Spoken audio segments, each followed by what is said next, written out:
Bonjour à chacune et à chacun, nous voici arrivés au 6e volet de l'étude au sujet du psaume 119, et c'est Isabelle qui va faire la lecture ce matin des versets 113 à 136. Je hais les hommes indécis et j'aime ta loi. Tu es mon asile et mon bouclier, j'espère en ta promesse. Éloignez-vous de moi, méchants, afin que j'observe les commandements de mon Dieu. Soutiens-moi selon ta promesse, afin que je vive, et ne me rends point confus dans mon espérance.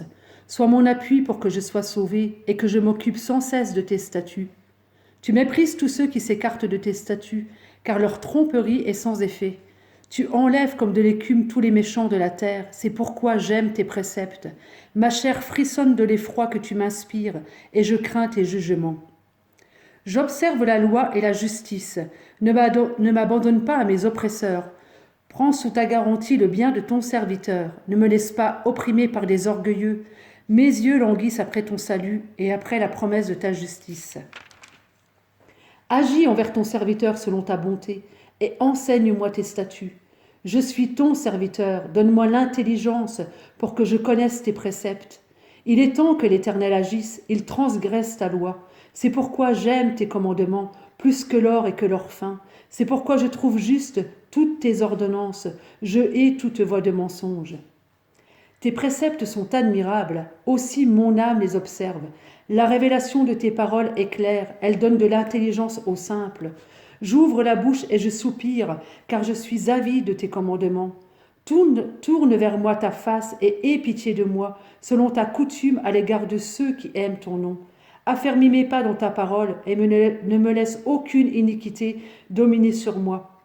Délivre-moi de l'oppression des hommes afin que je garde tes ordonnances. Fais luire ta face sur ton serviteur et enseigne-moi tes statuts.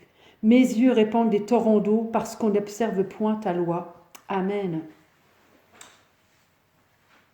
La parole qui est la lumière sur mon sentier que nous avons évoqué précédemment nous révèle également combien les ténèbres sont épaisses autour de nous.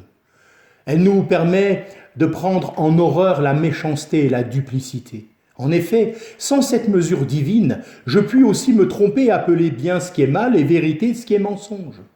Tandis que le livre des pensées de Dieu m'apprend à voir le monde et ce qui le remplit comme lui-même le voit. Rends-moi intelligent, répète le fidèle. L'intelligence est généralement considérée comme un don naturel. Eh bien, cette prière nous montre qu'il est possible de l'acquérir, car c'est la parole qui donne la vraie intelligence. Le psalmiste déclare « Je suis ton serviteur » et il est bien décidé à observer la volonté de Dieu. Celle-ci va s'exprimer sous différentes formes dans sa parole. Loi, commandement, statut, précepte, témoignage, ordonnance, jugement, mots qui ne sont pas synonymes.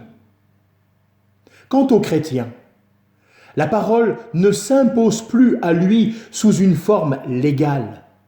Son obéissance découle de l'amour qu'il éprouve non seulement pour les témoignages merveilleux du Seigneur, mais bien plus encore pour son nom.